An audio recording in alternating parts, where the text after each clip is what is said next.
Hello and a very warm welcome back to the garden and to our new potting bench. And this video I want to show you the easiest way of being able to grow your own onions. It might not be the best, it might not be the cheapest, but it is the easiest. If you're looking for something easy, then this is what you need to do.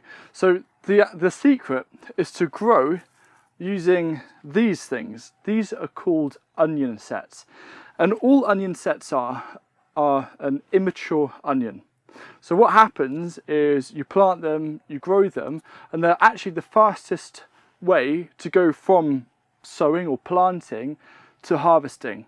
The other benefit of onion sets is that if you want to start off onions and make sure they get to a nice size, you might need to use heat mats to get them to germinate, or a heated propagator, and you've also got to transplant them, and there's a little bit more work and there's a little bit more of a waiting time. Now, the one downside of onion sets is, firstly, I know some countries don't have access to them. The second downside is that they are not cheaper than seeds.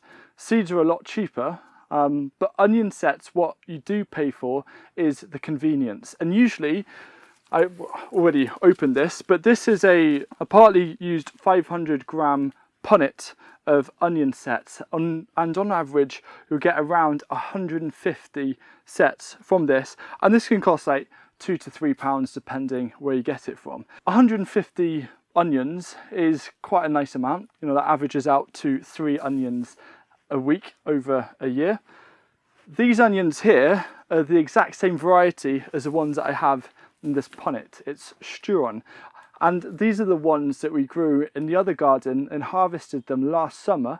We then dried them out, and as you can see, they're perfectly fine, really nice and hard. Been using them every single week, and we didn't do anything special in terms of the storage. We just put them in a potato bucket and kept them in the polycrop, and we're still enjoying onions. So I'm going to run through now the actual process of growing onions from sets, and it is very, very simple. The main thing that you need to think about is the actual size of pot or module, because you don't want to get something that is too big, because all you're going to be doing is wasting a load of compost. So I'd say at maximum, if you're just going to use pots and you just want a few onions, get a 7 centimetre pot as the biggest.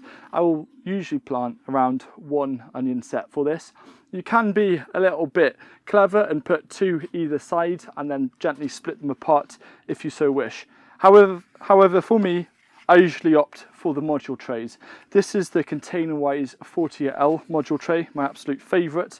And based off this, for those of you who don't need to grow like 40 of something, there is the HR10 and also the HR20. Now, the nice thing about the HR20 is that you can actually split 2 varieties. So you could have like a load of, say, yellow onions, 10 of those, and you could say have 10 red onions on the other side, just nice and easy. It's also important to note that onions give you 2 different harvests. Of course, you're going to go for the actual onion itself, but one of my favourite things to enjoy over the season is onion leaves. Onion leaves are great. You can use them a bit like spring onions. What I like to do is just take off a big leaf off a couple of onions, chop it up, add it into a salad. It's a nice alternative harvest, and it means not only could you, say, get 150 onions, you could get 150 onions worth of green leaves to also enjoy. You can freeze it, very easy. So I'm going to show you the process of how you sow up a load of onion sets. So I'll use this HR10 to demonstrate. Now, with a potting bench, you just want to make sure you have a lot of space and not too many gaps for compost to fill underneath. So I'm going to get a nice big handful of this peat-free, just multi-purpose compost. I never really bother with seed compost. What I'm doing here is I'm just pressing it down fairly firmly and using some of the off-spill just to top it up. What I like to do once I've got it ready, before I put in the onion sets, I'm just going to give it just a quick good soaking like that, just to make sure it's nicely saturated.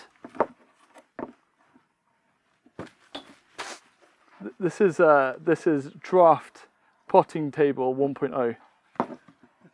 Now it's time to put in your onion sets.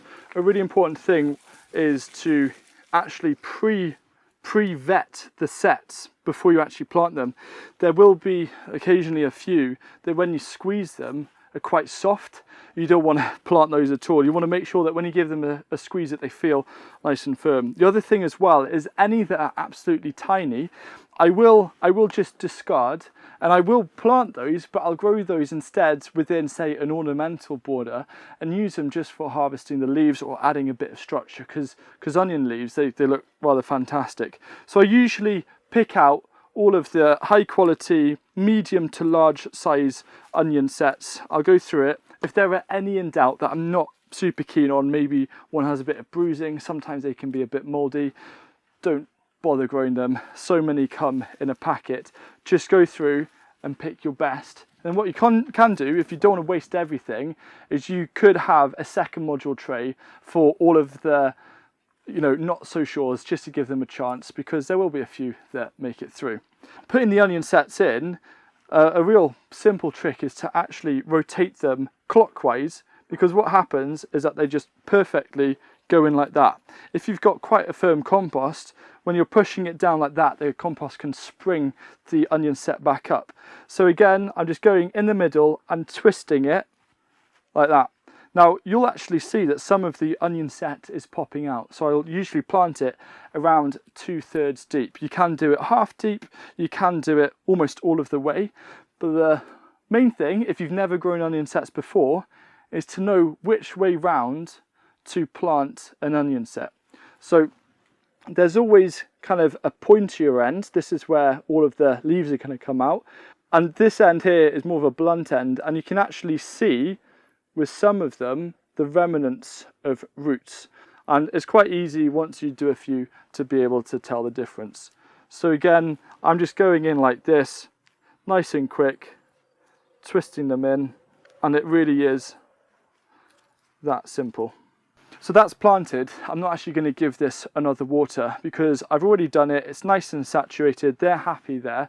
One of the dangers that can happen with onion sets is watering them too much, because it can still be quite cool, take a while for it to evaporate, and so if you overwater your onion sets before they fully get underway, you can actually cause them to spoil or mold. Only water when kind of the top surface layer of the compost is drying out.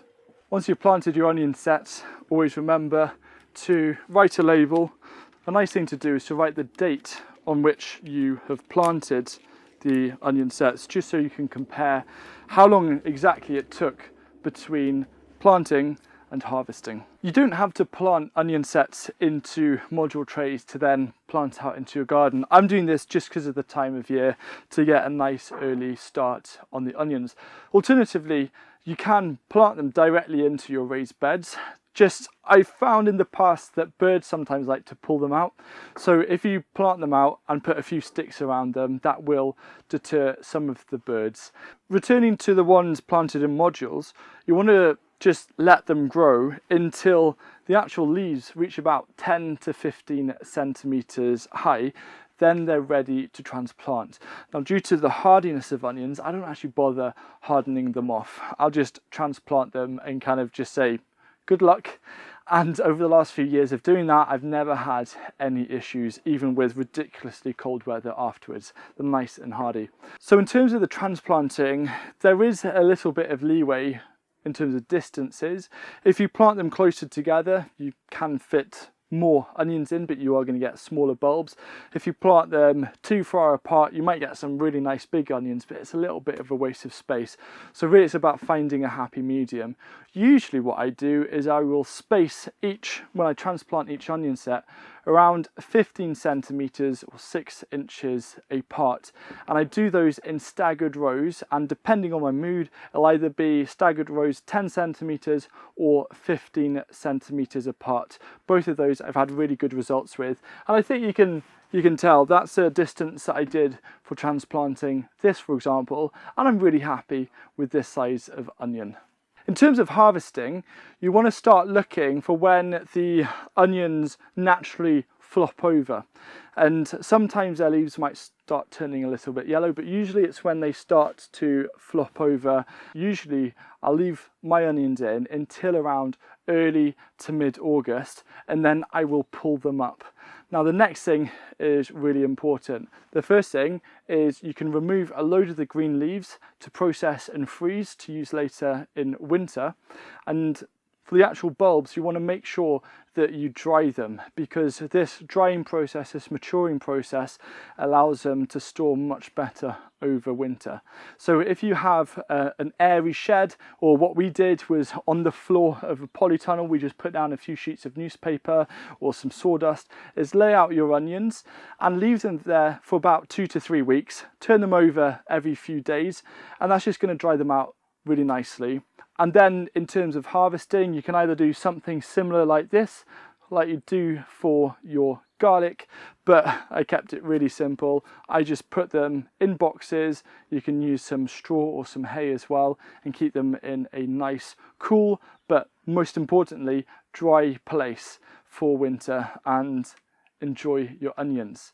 If you want to get your hands on some sturdy module trays, check out hughesgarden.com, and check out this video right here, because it shows you how to grow perhaps my favourite vegetable of them all, leeks, yet another allium, just like garlic and onions.